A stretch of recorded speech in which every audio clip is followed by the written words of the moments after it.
Sa Diyos po ang kapurihan para po sa buong alliance. Salamat sa Panginoon at tayo po muli ay pinagtagpo ng pagkakataong ito ng pag-aaral ng salita ng Diyos. Tayo po ay patuloy na mag-aaral ng kanyang salita. Ngayon pong hapon ay gusto ko munang pasalamatan ang ating mentor sa patuloy niyang pagkakaloob sa atin ng oportunidad para mga paglingkod sa platform na ito at maging pagpapala ang mga mensahe ng Panginoon sa buhay ninyo. At ganoon din, pasalamatan natin ang ating kaibigan, Pastor Achi at Pastora Jen at ang kanilang buong tech team sa kanilang pagtitiyaga, sa kanilang kasipagan sa paggagayak ng mga panoorin ito. Pagpalain po kayo ng Panginoon. Ngayon pong hapon mga kapatid, gusto ko pong magbahagi sa inyo at binigyan ko po ito ng pamagat na qualifications must one fulfill to inherit the kingdom. Or ulitin ko po, the qualifications must one fulfill to inherit the kingdom. So, lagi nating napag-uusapan ang mensahe tungkol sa kaharian ng Diyos. At meron tayong isang topic na binaba ng ating mentor, yung tinatawag na yung teaching tungkol sa living in the dimensions of the kingdom.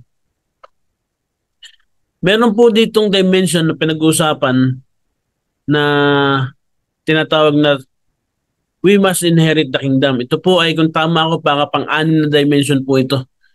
We must inherit the kingdom.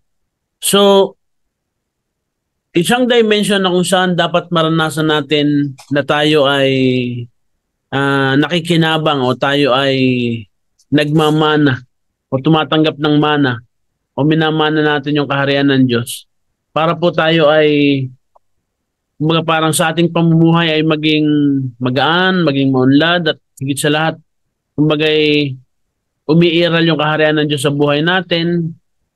So, ngayon pong hapon, gusto pong ibahagi sa inyo ito. At meron pong sinabi mula po sa talata na sinabi ng Panginoong Hesus. Sabi niya rito ay, do not be afraid, little flock, for your Father has been pleased to give you the kingdom. So, inheriting the kingdom ay hindi mahirap. Napakadali lang. Ang mahalaga lang maintindihan mo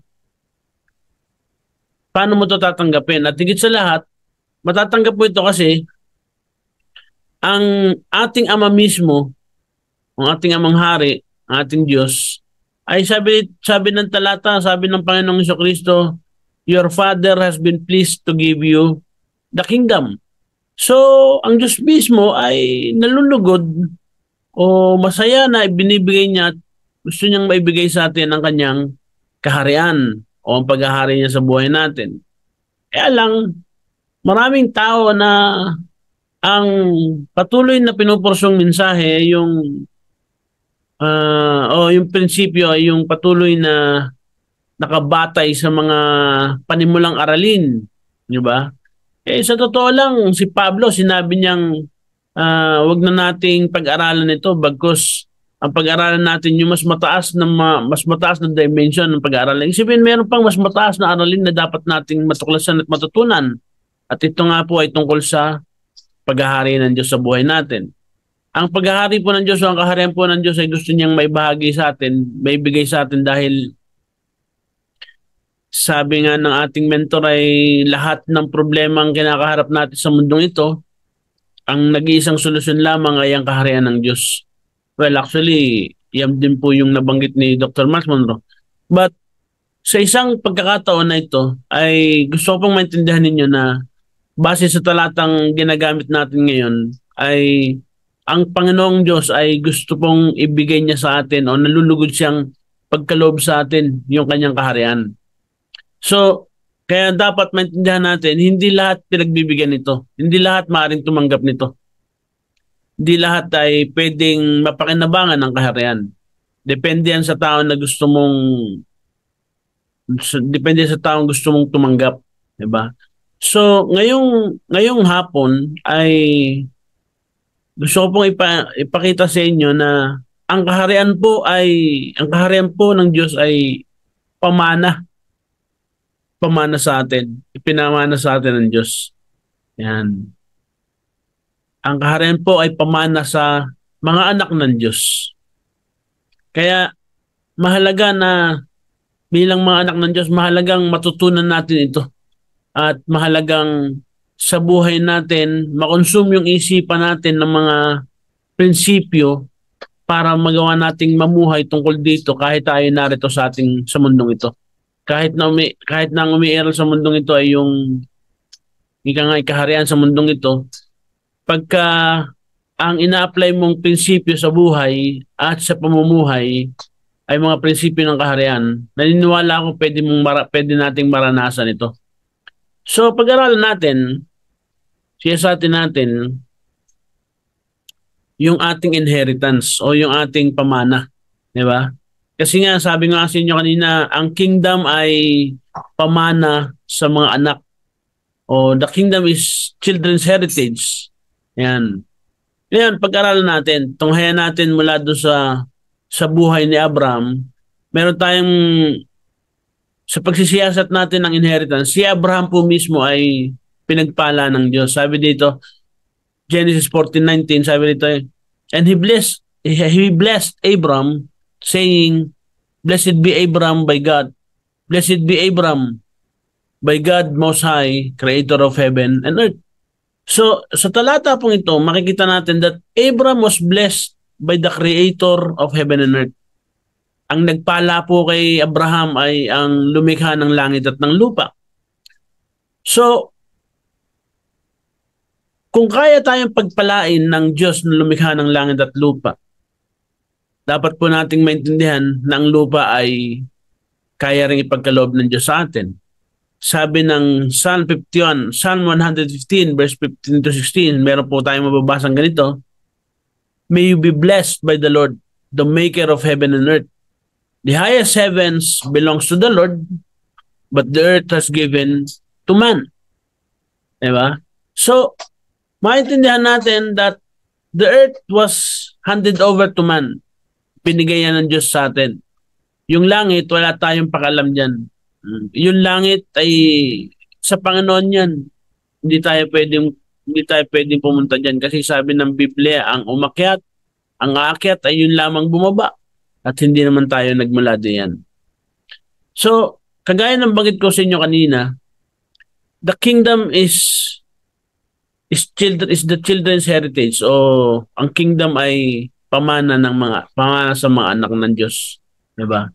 Kaya makikita natin dito na ang langit, ang lupa ay nilikha ng Diyos at ibinigay sa tao. Sa Genesis 1:26, meron tayong mababasa diyan, then God said, let us make man in our image, in our likeness, and let them rule over the fish of the sea and the birds of the air, over the livestock, over all the earth, and over all the creatures that move along the ground. So God created man in his own image. In the image of God created him, male and female.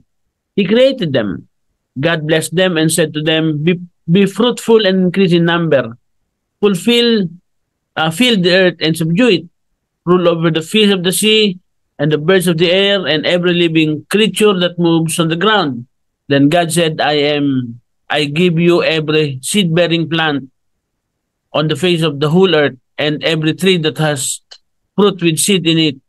They will be yours for food, and all the beasts of the earth and all the birds of the air and all the creatures that move on the ground, everything that has the breath of life in it. I give every green plant for food, and it was so. God saw all that he made, and it was very good. And there was evening, and there was morning, the sixth day. So, it is God who created the earth. And the earth was created for mankind to live on. Kumbaga, nilikha ng Diyos ang mundong ito, ang daigdig nito, ang earth, para para yung tao ay makapamuhay sa mundong ito. So, man has inherited the earth from the beginning. So, earth is man's inheritance and was created with God kind of life. So, sa talatang binasa natin, makikita natin that minana na ng Diyos ang lupa nung pa. Diba? nung unang pang panahon. Kaya ang inheritance natin, 'di ba, is the earth. Sabi ko dito, man has inherited the earth from the beginning. So earth is man's inheritance and was created with God kind of life. So bukod sa pamanang lupa, ay binigyan pa ang tao, ayon sa pagkakalikha niya, binigyan pa siya ng isang buhay na mula sa Diyos. A God kind of life, o yung tinatawag nating Zoe life. Diba? Yung tinuturo, yung pinag-aralan natin sa Dominion School. Merong buhay na mula sa Diyos binigay sa tao. At bukod sa buhay na yan, ay pinamana pa sa tao yung lupa para pamahalaan. Diba? So, kung pag-uusapan natin about inheritance or to inherit the kingdom, diba? Ang una nating dapat maintindihan that God gave us the earth. That we have inherited the earth. Yan ang una nating minana. At para sa atin na yan. Binigay ng Diyos ang lupa at hindi ang langit. Binigay niya ang lupa, pinamahala niya ang lupa sa mga tao. At para mapamahalaan niyang mabuti yan, ay binigyan niya ang tao ng isang buhay na mula sa kanya. The God kind of life. That God kind of life ay kapangyarihan o buhay, image and likeness of God para mag-function siya ng maayos. So, sa talatang binasa natin sa Genesis kanina, meron akong binanggit dito, man was created in the image of God and is given dominion on everything on earth that God created for them to enjoy. Diba? So, we are created in the image of God. At the same time, we have given a dominion. Para saan? Para sa lahat ng mga bagay na nilikha sa mundong ito. Diba? At nilikha ng Diyos yan para tayo ay mag-enjoy sa buhay dito sa mundong ito. So ngayon, anong dapat natin gawin? Because of the dominion that God given to us, we have a legal responsibility. We have a legal responsibility to rule over the domain that the King has prepared for us. Diba? So meron tayong responsibilidad na dapat nagampanan, ganapin, bilang tagapamahala sa domain na binibigay ng Panginoon sa atin, sa domain na inihanda ng Panginoon sa atin. Maybe we inherit the earth. Diba? Pag titingnan mo, nasan yung inheriting the kingdom? Kung earth pala ang minana natin, kung ang inheritance pala natin earth, nasan ang inheriting the kingdom? Sa isang banda po mamaya, pag-usapan natin, paano natin mamanahin ang kaharian, kung ang atin palang tinanggap na mana ay ang lupa o ang earth. Diba? So, ngayon, gusto ko lang muna maintindihan natin na tayo ay nilikha ng Diyos ayon sa kanyang imahe. Ayon sa kanyang imahe. At binigyan tayo ng pamamahala para sa lahat ng nilikha para tayo, para ma-enjoy natin yung ating pamumuhay dito. At bukod dyan sa pamamahala na yan na binigay ng Diyos sa atin, gusto ko maintindihan natin lahat na that we have a legal responsibility to rule over the domain that the King has prepared for us. Diba? Kailangan nating pamahalaan yan. Kailangan nating binigyan tayo ng legal na responsibilidad. Karapatan, kapangyarihan at kakayanan para pamahalaan natin yung domain ng kingdom ng Diyos na binibigay niya sa atin para pamahalaan natin. Yan. Ngayon, alam nating lahat that man lost the earth as his inheritance. Nawala sa kanya yan eh. Yung pamamahala sa lupa nawala sa tao. Kailan nawala? Dahil nagsimulang mawala yan nung mahulog ang tao sa kasalanan. Nung mahulog ang tao sa kasalanan, anong ginawa ni Satanas? Satan grabbed it and was elevated to the post of becoming the ruler of this world. Diba? So, nung panahong nawala yung inheritance, yung mana ng tao sa kanya, which is dirt, ito yung naging pagkakataon para si Satanas ay agawin o kunin sa atin yung pamamahala sa lupa. At bukod sa pagkakakuha niya sa pamamahalang iyan, ay inilagay pa niya yung sarili niya sa isang mas mataas na posisyon. 'Di ba? Sa isang mas mataas na antas ng posisyon na gusto niyang maabot at naging ruler of this world siya. Dahil sabi nga ng Bible, 'di ba, na I will place and or put my throne above his throne, above the throne of God, 'di ba? Yun parang yung ambisyon niya ngayon, yun ang naging dahilan at yun ang nagkaroon siya ng pagkakataong maabot yan dahil nakuha niya ang pamamahala sa lupa mula sa mga tao o mula kay Adan. Yan. Kaya mapapansin natin sa Matthew chapter 4, mapapansin natin dito na ang pamamahala sa lupa sa mundong ito ay wala na sa tao kundi na kay Satanas na talaga. Kasi bakit? Sa Matthew chapter 4, mayroon tayong mababasa mula sa verse 8, sabi dito, again, the devil took him to a very high mountain and showed him all the kingdoms of the world and their splendor. At ang sabi niya, all this I will give you. Sabi niya sa Panginoon, if you will bow down and worship me. Then Jesus said to him, away from me, Satan, for it is written, worship the Lord your God and serve Him only. Diba? So sa talatang ito, makikita nating mabuti na ang Diyos mismo, dinala ang Panginoon, nung tinutokso niya ang Panginoon, dinala niya sa pinakamataas na bundok. At ipinakita niya, sabi niya, ang lahat ng kaharian sa mundo. Sabi niya, and showed him all the kingdoms of the world and their splendor, yung kagandahan nito. Diba? Ngayon, nung may pakita ni Satanas itong mga kaharian sa mundong ito, sinabi niya, all this I will give you. Bibigay ko sa iyo lahat ng ito. Nga lang, sabi niya, lumuhod ka. Diba? Magpakumbaba ka at sambahin mo ako. Yun ang hinihingi niyang requirement sa Panginoon para makuha at maibalik sa Panginoon yung kingdom na yan o yung earth. Diba? So, kaya kung pag-aaralan natin mabuti, kung titingnan natin mabuti, Christ's death on the cross not only delivers us from hell. Kumbaga parang yung kamatayan ng ating Panginoong Jesucristo sa krus ay hindi lang para tayo ay iligtas sa tiyak sa kapahamakan. Sa halip, sabi dito, Christ's death on the cross not only delivers us from hell, but also restores our lost inheritance.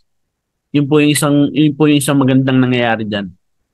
Hindi lang siya basta tagapagligtas natin sa kapahamakan. Nung nagkatuwang taong Panginoon at nung namatay siya sa krus, hindi lang basta tayo inligtas niya sa kapahamakan, kundi tayo, ibinabalik niya yung nawalang mana sa tao. Our lost inheritance. Diba? Kaya meron tayong mababasa sa Matthew 28, tinagalog ko po ito, sabi dito, lumapit sa kanila si Jesus at sinabi, ibinigay sa akin ang lahat ng kapangyarihan sa langit at sa lupa. Nakita nyo? So, when Christ died on the cross, lahat ng otoridad, lahat ng pamamahala sa langit at sa lupa ay naibigay sa ating Panginoon. Siya na ngayon ang hari ng langit, siya na nga rin ang hari ng lupa. Di ba? Pero ang hari sa mundong ito na ginagalawan natin, si Satanas pa rin. Pero si Satanas ay subjected sa pamamahala ng Diyos sa lupa. Kaya lang, hindi pa rin nilang dumarating yung pagkakataon na yun na maghari ang Panginoon sa mundong ito. Pero tamang panahon ng Diyos. Pero ang pinakamagandang pangyayari ngayon, base sa talatang binasa natin, ay ibinigay na sa ating Panginoong Jesucristo ang lahat ng kapangyarihan sa langit at sa lupa. Meron tayong mababasa sa sulat ni Pablo ay ganito. Sa sulat ni Pedro, ganito po. Ang sabi nito, purihin natin ng Diyos at Ama ng ating Panginoong Jesucristo. Dahil sa dakila niyang awa sa atin, ipinanganak tayong muli sa pamamagitan ng muling pagkabuhay ni Jesucristo. Ito ang nagbibigay sa atin ng malaking pag-asa na may nakahandang mana ang Diyos para sa atin. Ang manang ito ay nasa langit, walang kapintasan, hindi nasisira at hindi kumukupas. So, ang ibig sabihin niyan, meron palang nakahandang mana para sa ating lahat. Di ba? At ito po ay nakalaang ibigay sa atin ng ating Diyos. Pero ibibigay ito sa atin sa pamagitan nino? Sa pamagitan ng ating Panginoong Kristo. Diba? Sabi dito, dahil sa dakila niyang awa sa atin, ipinanganak tayong muli sa pamagitan ng muling pagkabuhay ni Kristo. So, kung tayo ay nakikipag-isa kay Kristo, kung tayo ay nagkaroon ng tinatawag na born again experience, di ba? Tayo nakapag-isa kay Kristo, tayo may bago ng buhay na kasama ni Kristo, nakaugnay kay Kristo. Mga kapatid, sinasabi ni Pedro sa talatang ito na merong malaki tayong pag-asa, magkaroon tayo ng malaking pag-asa kasi bakit? Meron nakahandang mana ang Diyos para sa atin.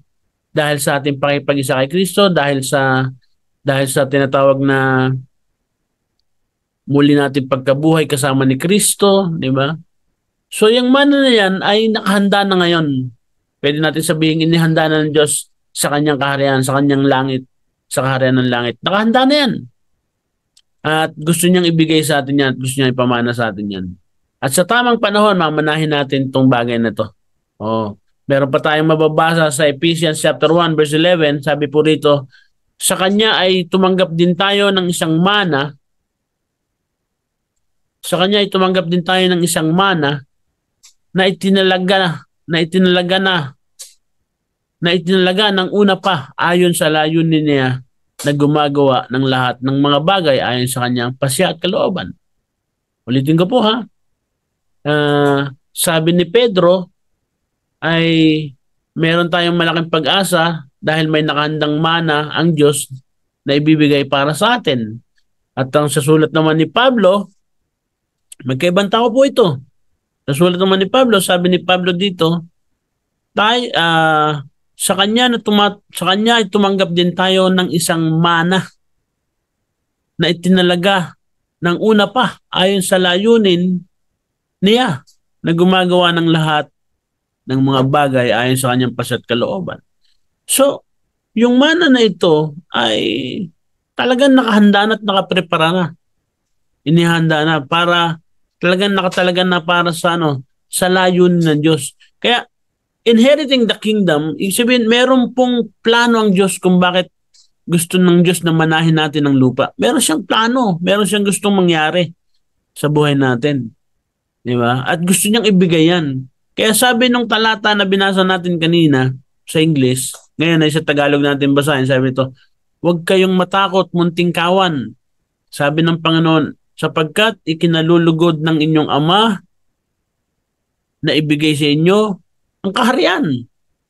Di ba? So, yung kaharian ng langit ay gustong ibalik ng Panginoon. O yung ating mana ay gustong ibalik ng Panginoon at gusto niyang manahin natin yung kaharian ng Diyos o yung kanyang paghahari. Di ba? Sabi ng ating mentor, this was translated in Tagalog. Sabi po rito, ganito ko po ito na isalin. Sabi rito, ang pagpapamana ng kaharian ay nangangahulugan ng pagtanggap mula sa Ama ng lahat ng kailangan natin sa lupa upang maisakatuparan natin ang nais ng Diyos na gawin natin kaugnay ng pagsusulong ng kaharian. Ulitin ko po ha, ang pagpapamana ng kaharian ay nangangahulugan ng pagtanggap mula sa Ama ng lahat ng kailangan natin sa lupa upang maisakatuparan natin ang nais ng Diyos na gawin natin kaugnay ng pagsulong ng kaharian. Nangangahulugan po na magkakaroon ng patuloy na supply ng spiritual at material na mapagkukunan para sa pagsusulong ng kaharian. Sabihin po, yung tatanggapin nating pamana ng kaharian, o if we will inherit the kingdom, di ba? Ang ibig po sabihin nito, tatanggap tayo mula sa ating Ama ng lahat ng kailangan natin dito sa lupa. Para Para maisakatuparan natin yung nais ng Diyos na gusto niyang ipagawa sa atin at ito'y may kaugnayan sa pagsusulong ng kanyang kaharian o pagsusulong ng kanyang paghahari. Na ang ibig sabihin din ito, tayo magkakaroon ng patuloy na supply o pagkakaloob ng mga espiritual at material na mapagkukunan para sa pagsusulong ng kanyang kaharian. Yan po. Ito po ay dalawang insight ni Pastor Wilbert. Pinagsama ko.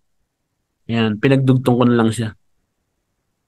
So, ang una po niyang mga quotation na ito, ang pagpapamana na translate ko, ang pagpapamana ng kaharian ay nangangahulugan ng pagtanggap mula sa Ama ng lahat ng kailangan natin sa lupa upang may sukutuparan natin ang nais ng Diyos na gawin nating kaugnay ng pagsusulong ng kaharian. Diba? Kaya gustong ibigay ng Diyos yung kaharian sa atin. Gustong ibigay ng Ama. Diba? Sa talatang binasa natin kanina. Luke chapter 12:32. Sabi ito, kaya huwag kayong matakot muntikong kawan sapagkat ikinalulugod ng inyong Ama na ibigay sa inyo ang kaharian.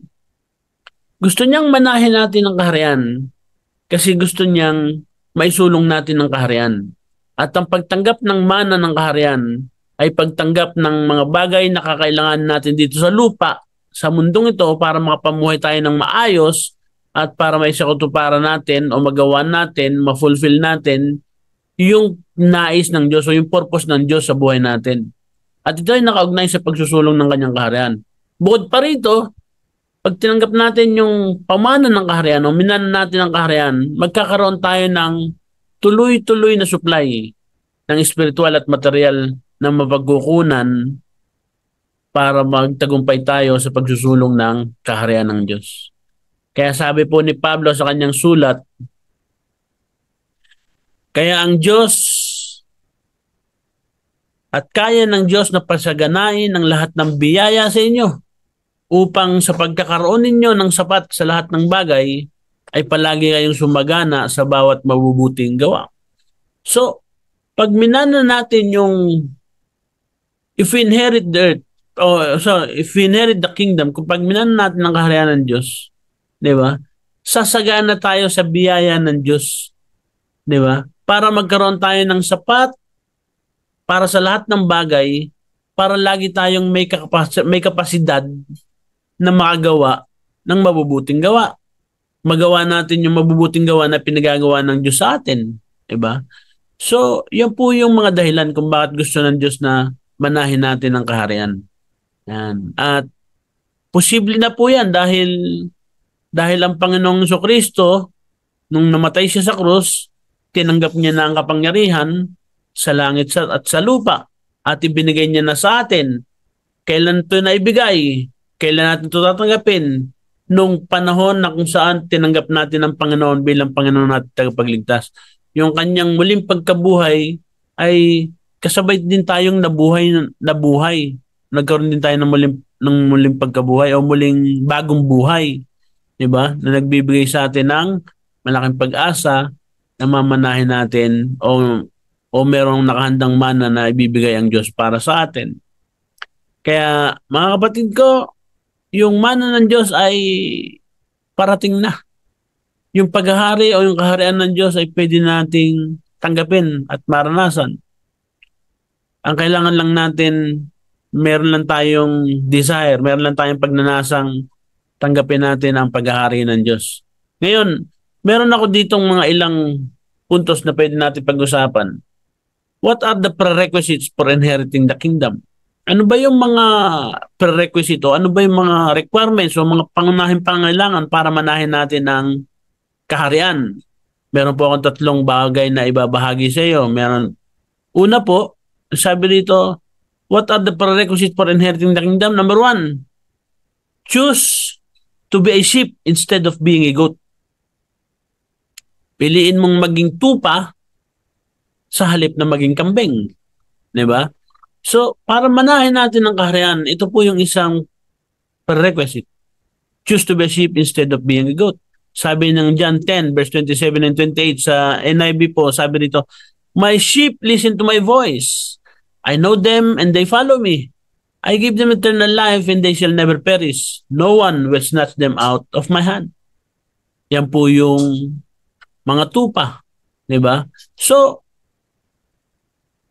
bakit kailangan nating piliing maging tupa? Why do we need to choose to be a sheep? Kailangan natin piliing maging tupa.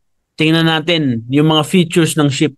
Ano ba yung katangian ng tupa? Base sa talata natin, meron tayong mababasa doon, di ba? The features of a sheep is The sheep listens. Diba? Sabi ng verse, my sheep listen to my voice. Diba? Ano pa? Sabi, the sheep follows. Oh. Sabi ng verse ay, my sheep listen to my voice, I know them, and they follow me. Oh. Ano pa? Sheep is given life. Oh. Tumatanggap ang tupa daw ay tumatanggap tumanggap ng buhay. Sabi ng talata, binabasa natin sa talata, I give them eternal life. Tumatanggap tayo ng buhay at hindi lang basta buhay, eternal life pa. Walang hanggang buhay. At hindi lang walang hanggang buhay, kundi sabi ng Panginoon, I give you life and life abundantly.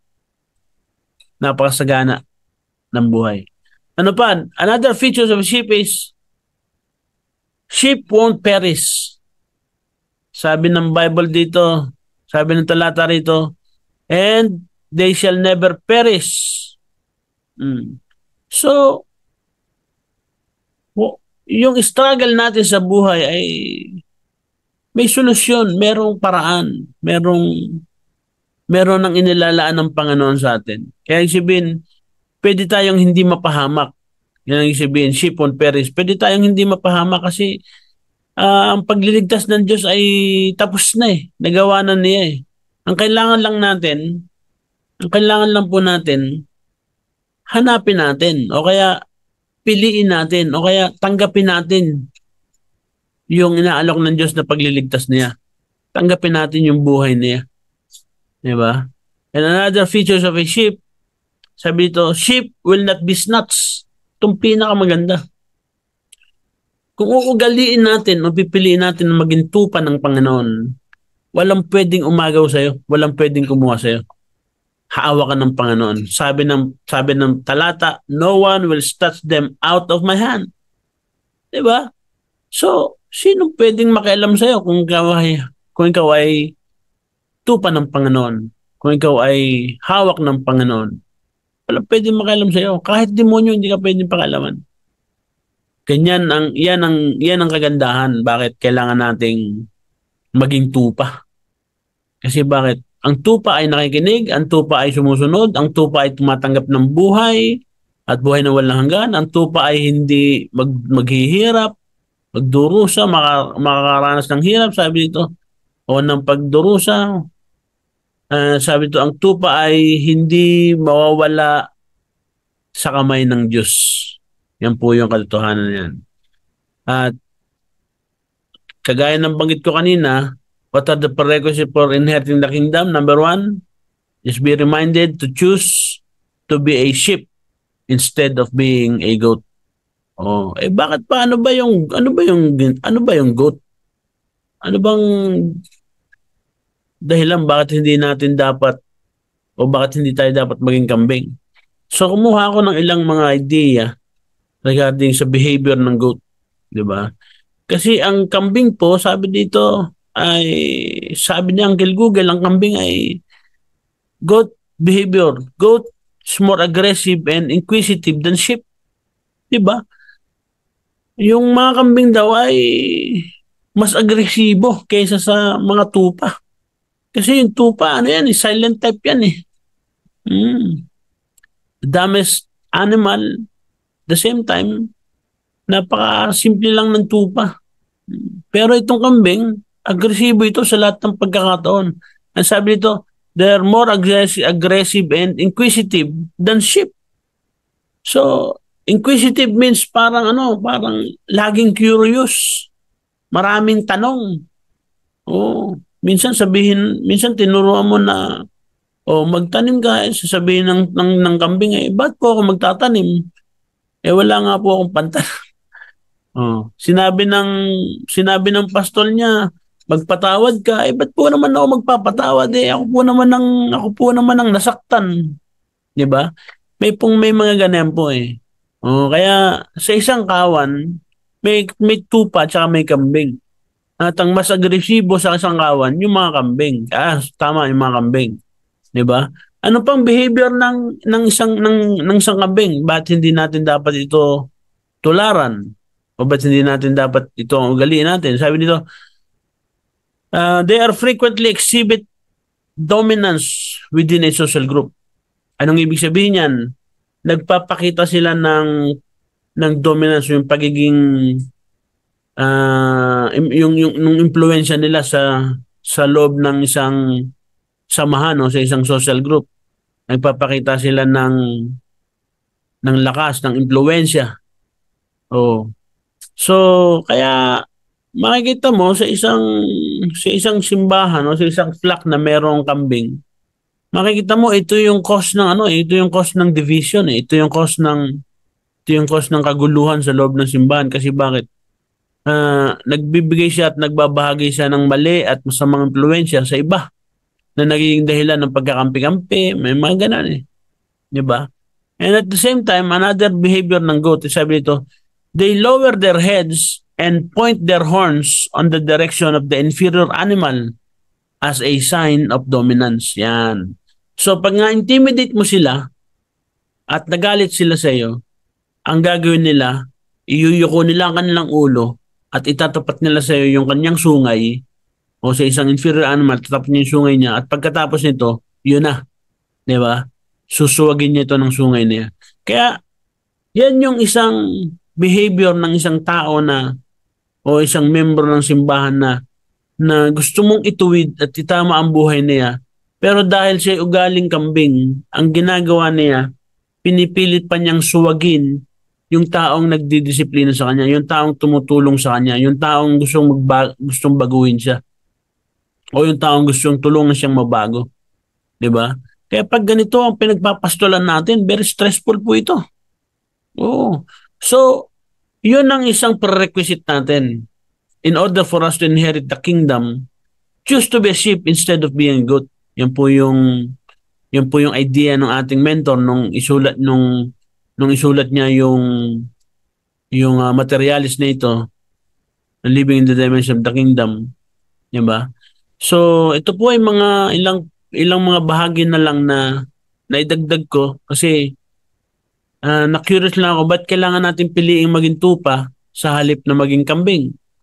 'Di ba? Sabi niya sa original concept po niyan, sabi ng ating mentor ay remain being a sheep rather than a ghost, rather than a goat. Oh. Instead being a goat. Kailangan nating mag-remain to a sheep o I use the word choose to be a sheep. Hindi ka lang dapat basta manatili. At para makapanatili ka, kailangan mong piliin na maging tupa sa halip na maging kambing. Kasi bakit? Yun na nga po, ulitin ko po.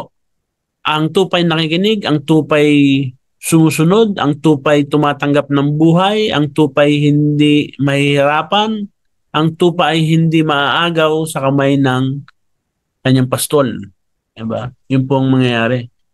Kapag ka ang ugali mo ay ugaling kambing o goat behavior at yan ang pinili mo ugaliin, mapapansin mo yan. Mapapansin natin yan mga pastor kapag merong tayong mga manggagawa na ang inuugali-ugaling kambing, yan, makikita mo, agresibo yan. Maraming binubusisi yan kasi inquisitive siya eh. Marami siyang tanong, because of his curiosity, kaya marami siyang tanong. At the same time, yun nga, gusto niya lagi ipakita yung kanyang impluwensya, yung kanyang lakas sa grupo. Oh.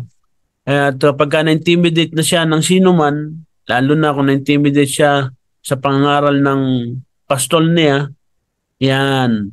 Ang gagawin niya, sabi dito, they lower their heads and point their horns in the direction of the imperial animal as a sign of dominance.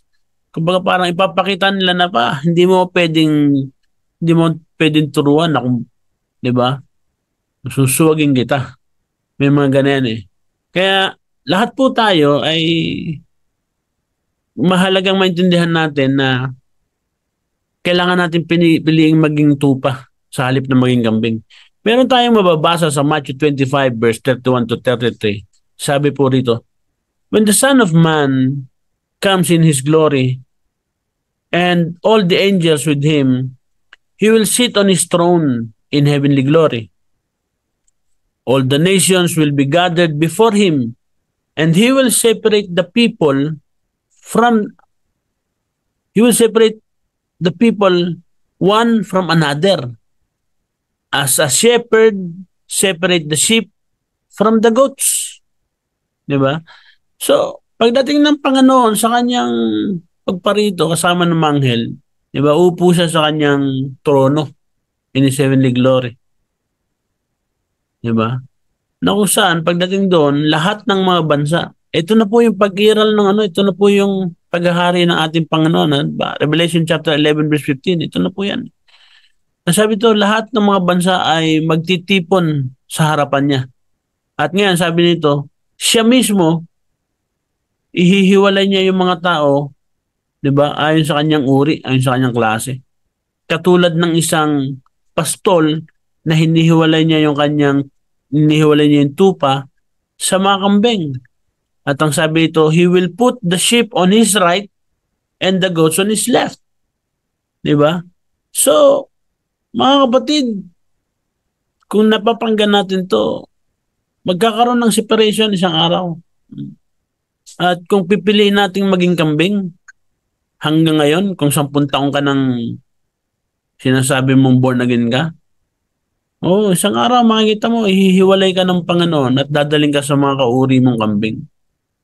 Pero kung ikaw ay pinipili mo at nagpapabago ka sa Panginoon na yung ugali mong kambing ay pinapabago mo sa Panginoon para maging tupa, yan, the Lord will separate you, or the shepherd will separate you. Saan? From the goats. Kasi bakit? Hindi ka nabagay dyan eh. Ang ugali mo, ugaling tupa eh. Diba? So yan. Kaya, gusto ng Panginoon na para manahin natin ang kaharian ng langit, di ba? Choose to be a sheep instead of being a goat. Yan. At ang pangalawang dahilan, pangalawang prerequisite para po natin manahin ang lupa, para po natin manahin ang kaharian ay let's keep becoming cleansed, sanctified, and justified. Yan po. Hindi ka lang basta kailangan piliin mong maging tupa, kundi kailangan mong panatilihin ang alin, yung pagpapawalang sala ng Diyos sa iyo, yung paglilinis ng Diyos sa iyo, yung pagpapabanal ng Diyos sa iyo. Kailangan nating panatilihin 'yan. Sabi ni Pablo sa mga taga-Korinto sa chapter 6, beginning verse 11, sabi nito, the very fact that you have losses among you means you have been completely defeated already. Diba? Why not rather be wrong? Why not rather be cheated? Instead, you yourselves cheat and do wrong, and you do this to your brothers. Diba? Parang sa magkakapatid sa pananampalataya, sa magkakapatid sa Panginoon, nagsasampahan tayo ng kaso, nag-aasuntuhan tayo. Kasi bakit sabi ni Pablo dito, doon lang sa panahon na nagsampa ka na ng kaso, saan? Sa isang abogado o sa isang, 'di ba, na hindi naman mananampalataya, may problema na. Nadaig ka na. Sabi dito, you have been completely defeated. Sabi ni Pablo dito, kasi bakit ba't hindi na lang kayo magkasundo? Kasi ang katwiran mo mali yung ginawa niya sa akin. Kasi ang katwiran mo, dinaya niya ako. Kaya sabi ni Pablo rito, why not rather be wrong? Why not rather be cheated? Well, sabi niya, sa halip, actually, sabi niya, you yourself cheat and do wrong. And you do this to your brothers, sabi niya. Ba't hindi natin hayaang masaktan tayo? Ba't hindi na lang natin hayaang dayain tayo? Diba? Kung dinaya ka, magpadaya ka na lang para wala nang usapin. Oo. Kasi bakit? Sa totoo lang, sabi nito, kayo din naman nandadaya din. Kayo din naman, gumagawa din naman kayo ng masama, ng mali. Sabi niya. At ginagawa naman din niya sa inyong mga kapatid. Yan. Kaya sabi ni Pablo pa rito, do you not know that the wicked will not inherit the kingdom of God? Diba? So kung ang trato natin sa ating kapwa ay gumawa tayo ng masama at gumawa tayo ng mali sa kanila, dayain natin sila. That's a wicked thing. So sabi ni Pablo, do you not know that the wicked will not inherit the kingdom of God? At sabi niya, do not be deceived, huwag kayong magpadaya. Sabi niya, neither the sexually immoral, nor idolaters, nor adulterers, nor male prostitutes, nor homosexual offenders, nor thieves, nor the greedy, nor the drunkards, nor slanderers, nor swindlers will inherit the kingdom of God. And that is what some of you were, sabi niya. Ganyan kayo dati, ganyan kayo noon, sabi niya. And that is what some of you were, sabi niya. Pero tingnan niyo to, sabi niya, but, sabi dito ni Pablo, but you were washed, you were sanctified, and you were justified in the name of the Lord Jesus Christ and by the Spirit of God. Diba? Pinakita niya, ganito tayo dati, mandaraya din tayo, manluloko rin tayo, gumagawa rin tayo ng mali at kamarian sa kapwa natin, sa ating kapatid. Ganyan din tayo dati, di ba? Tayo yung mga sexually immoral, tayo yung mga sumasamba sa Diyos-Diyosan, tayo ay mga ngalunya, tayo ay mga may mga ilan sa atin sabi ito, mga male prostitutes, mga homosexual, di ba? Homosexual offender, magnanakaw, sabi niya, mga ganid, mga magiinom, mga tismosa, mga swindler, sabi dito, mga manluloko, mga ano ba yung swindlers, manlilin lang. Oh. Eh sabi ng Panginoon, sabi ni Pablo dito, lahat ng mga ito, hindi sila magmamana ng kaharian ng langit. Di ba? Ngayon, bakit? Kasi ganito nga kayo noon. Ngayon, itong kagandahan, sabi niya, but you, sabi ni Pablo, but you were washed, you were sanctified, you were justified in the name of the Lord Jesus Christ and by the Spirit of God. Kaya kung tayo ay napawalang sala ng Diyos sa lahat ng kasalanan natin, tayo ay pinabanal na ng Diyos o binanal na ng Panginoon sa pagitan ng Espiritu ng Diyos. Tayo ay nilinis na sa pagitan ng dugo ng ating Panginoong Jesucristo sa ating mga kasalanan. 'Di ba? At kung may gumawa ng masama sa atin, 'di ba? At merong nandaya sa atin, eh sabi ni Paul, why not rather be wrong? Why not rather be cheated? Kung nadaya ka, sabi ni Pablo, magpadaya ka na lang. O 'di ba?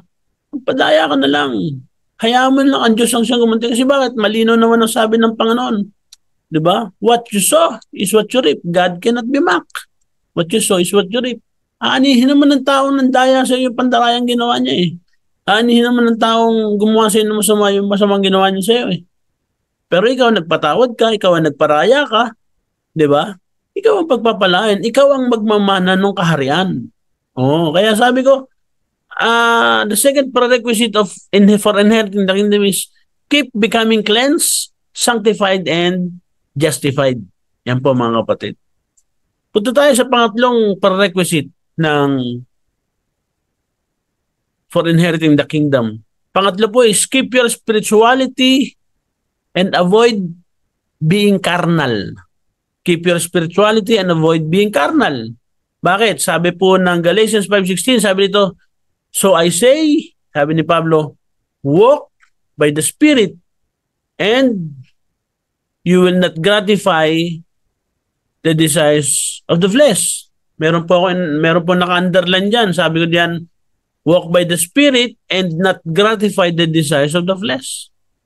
So, kung para manahin natin ang kaharian ng Diyos, panatilihin natin yung ating spirituality, yung pagiging spiritual. Diba? Paano yan? Paano natin mapapanatili yung spirituality natin?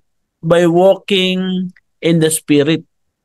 Diba? By not gratifying the desires of the flesh. At walking in the Spirit will not allow us to gratify our desires.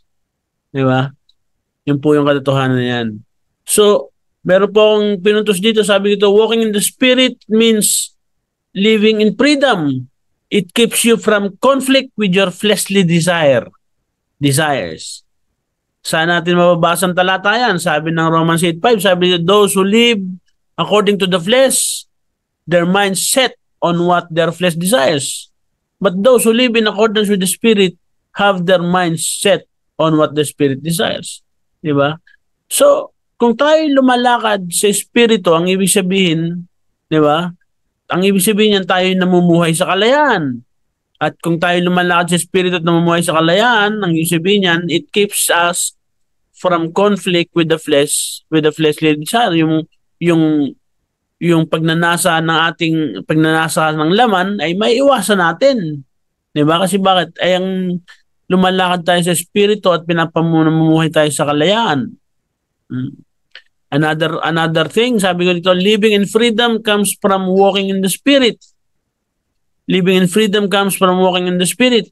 It enables you to exist in the domain of the Spirit that belongs to Christ. Di ba? Living in freedom comes from walking in the Spirit, and it enables you to exist in the domain of the Spirit that belongs to Christ. So, yung pamumuhay natin sa kalayaan, ayon sa paglakad natin sa Espiritu ng Diyos, ito yung magbibigay sa atin ng pagkakataon at kakayanan para mag-eksisan sa isang domain na kung saan yung Espiritu ng Diyos ay nasa sa atin. Di ba? Nakasama ni Kristo. Meron po akong isang verse dito sa Romans chapter 8 verse 9 NIV. Ito po ay paraphrase na po ito. Hindi ko na po kinuha yung buong mga bahagi ng talata kundi yung mga portion na lang. Sabi po dito, ito po naka-highlight po diyan. Sabi po diyan, you however are in the realm of the Spirit. The Spirit of God lives in you. Anyone does have the Spirit of Christ, they do belong to Christ. Diba?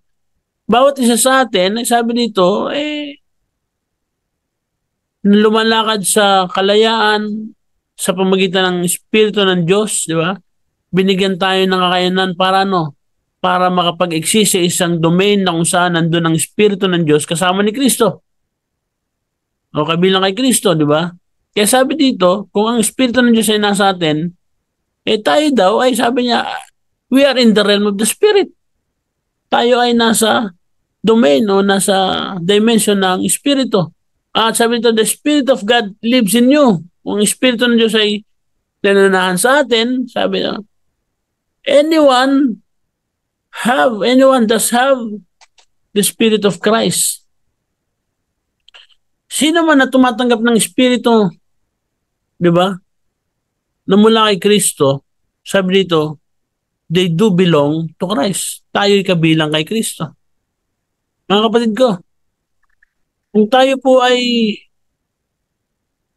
kung pananatilihin po natin yung ating pamumuhay sa spiritual, di ba? Dapat maintindihan natin tayo mamuhay sa kalayaan na lumalakad ayon sa Espiritu ng Diyos.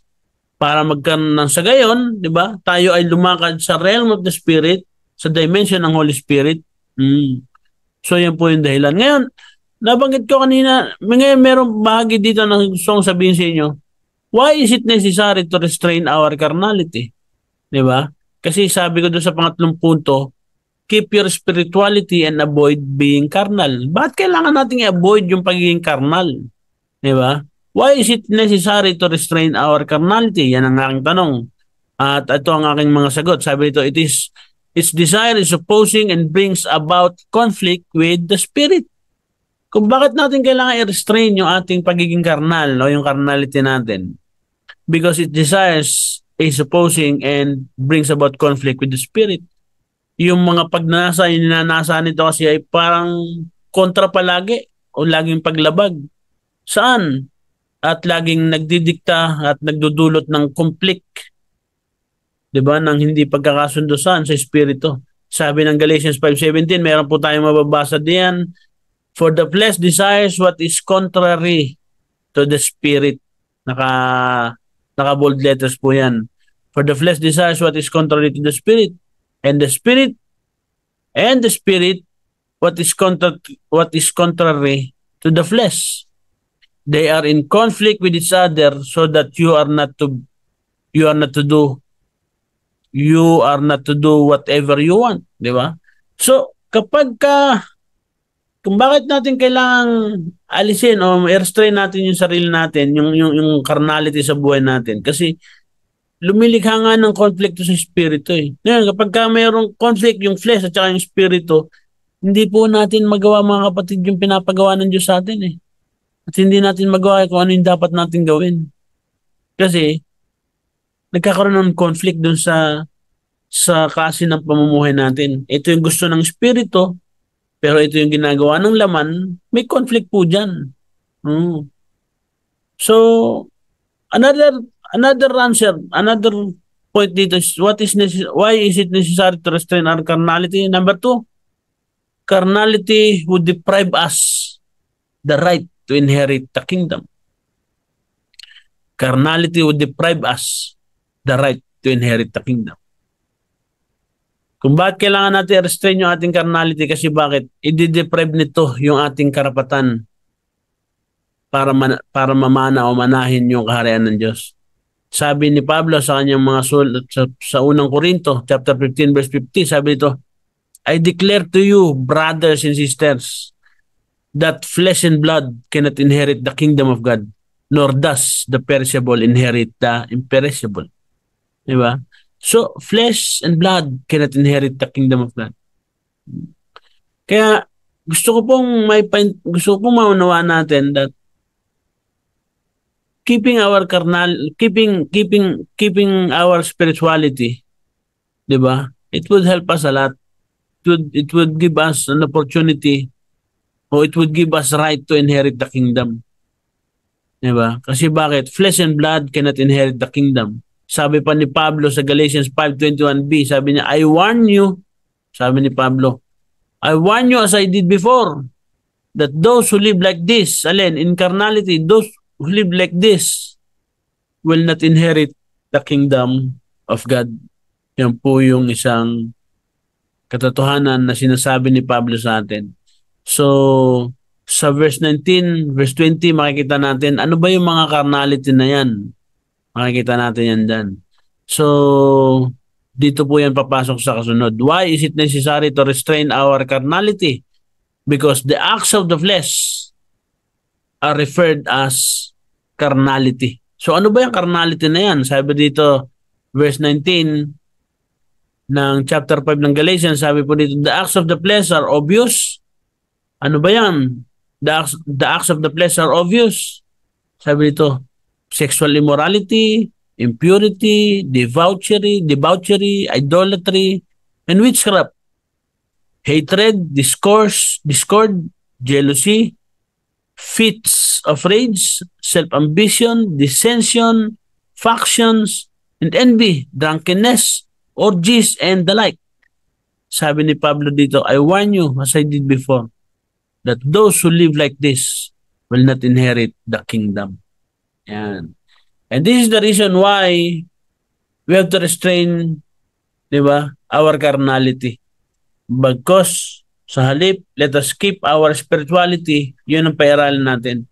According to the work, or according by walking and living in the Spirit of God. Yan po yan. So, meron po isang talatang gusto kong basahin sa inyo dito. Sabi po ng Romans chapter 13 verse 17, sapagkat kung mamumuhay kayo ayon sa laman, kayo ay mamamatay.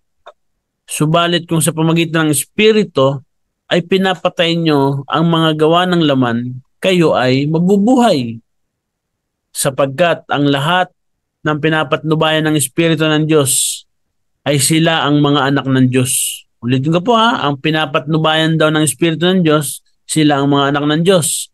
Sapagkat hindi kayo tumanggap ng espiritu ng pag-alipin upang muling matakot, kundi tumanggap kayo ng espiritu ng pagkupkup, the spirit of adoption, na dahil dito'y tumatawag tayo, Aba, Ama, Aba, Ama. Ang espiritu mismo ang nagpapatuo, nakasama ang ating espiritu na tayo'y mga anak ng Diyos. Ang sabi dito, kung ang mga anak ay mga tagapagmana rin, At kung mga anak ay mga tagapagmana rin, sabi dito, mga tagapagmana ng Diyos at mga kasamang tagapagmana ni Kristo. Kung tunay nga nagtitiis tayong kasama niya upang tayo luwalhatiin namang kasama niya. So, dito makita natin that yung mga anak na tagapagmana lamang ang makakatanggap ng buong mana ng inheritance, yung full inheritance. Mga anak na tagapagmana lamang ang makatatanggap ng full inheritance o ng buong mana ng Diyos. Sabi ni Dr. Jonathan David, those who inherit the earth, so those who inherit the kingdom, sabi dito, will become unstoppable men doing impregnable work. Yan. Ito po yung aking translate sa aking base po sa aking pagkakaunawa. Sabi ko dito, ang translation ko po dito ay, ang sino mang magmamana ng kaharian ay hindi mapipigilang mga tao na gumagawa ng mga gawaing hindi kayang masupil o magapi. Ang sino mang magmamana ng kaharian ay hindi mapipigilang mga tao na gumagawa ng mga gawaing hindi kayang masupil o magapi o impregnable work. Diba? Parang pagka tinanggap natin o na-inherit natin yung kaharian ng Diyos, diba? Hindi na tayo mapipigilan eh. Hindi na tayo mapipigilan. Tayo gagawa ng mga gawain na kung saan gawaing hindi na kayang sawatain, gawaing hindi kayang magapi, gawaing hindi kayang masupil, kundi isang gawain parang pinagagawa ng Panginoon na hindi natin na hindi na mapipigilan ni naman kahit ang diablo. 'Di ba? Kaya ulitin ko po ang translation do sa statement ni Dr. Jonathan David, those who inherit the kingdom will become unstoppable men doing impregnable work. Sino mang magmamana ng kaharian ay hindi mapipigilang mga tao na gumagawa ng mga gawaing hindi kayang masupil o magapi. Yan. Yan po mga kapatid, yan po yung tatlong prerequisite para po ating ma-inherit ang kaharian ng langit. Number 1, in order for us to inherit the kingdom, number 1 prerequisite is choose to be a sheep instead of being a goat. Number 2, keep becoming cleansed, sanctified, and justified. Number 3, keep your spirituality and avoid being carnal. Di ba? So, bilang pagtatapos, in my conclusion and application, meron po akong sinulat na ganito. Ang Diyos ay may buong pamana o yung full inheritance. Ang Diyos ay may buong pamana para sa bawat isa sa atin. Yan po. Ang Diyos ay may buong pamana para sa bawat isa sa atin. At ang pamanang ito ay una, ang kanyang kaharian, ang kanyang pamamahala, at ang kanyang soberenya sa atin. Diba? Ito yung gustong ipamana ng Diyos kung bakit niya gustong manahin natin ang kaharian. Kasi bakit? Gusto niyang manahin natin yung kanyang kaharian, gusto niyang manahin natin yung kanyang pamamahala, at gusto niyang maranasan natin yung kanyang soberenya, yung kanyang yung kanyang pagsakop sa atin na gusto niya tayong masakop para makagawa siya ng malaya sa buhay natin. Diba? Number 2, conclusion and application, bilang mga tagapagmana ng kaharian, dapat tayo ay nasa tamang lugar kung saan malaya nating matatanggap ang nais ng Diyos na ibigay niya sa atin. At ang gusto niyang ibigay sa atin ay ang kanyang buong sarili. Yan po. So, bilang mga tagapagmana, di ba? Kailangan nasa tamang lugar ka para matanggap mo yung gustong ibigay ng Diyos sa iyo. At ang gusto niyang ibigay ay yung kanyang buong sarili. Kaya, mga kapatid, living in the dimensions of the kingdom, may mga dimensions po ito. At ang pinag-usapan natin dito, isang pinag-usapan natin dito is, number 6 dimension is, we must inherit the earth, or we must inherit the kingdom. Diba? At gustong ipamana ng Diyos yan.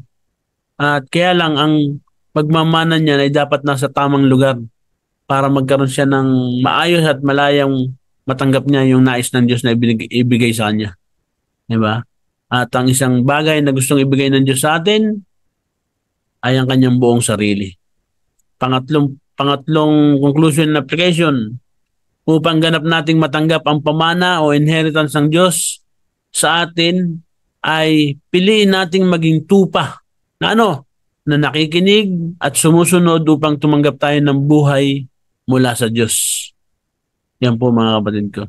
At ang pang-apat na conclusion, application ay mamuhay tayo ayon sa Espiritu upang mapanatili natin ang buhay na pinawalang sala, nilinis at binanal na siyang tanging kailangan natin upang ating manahin ang kaharian.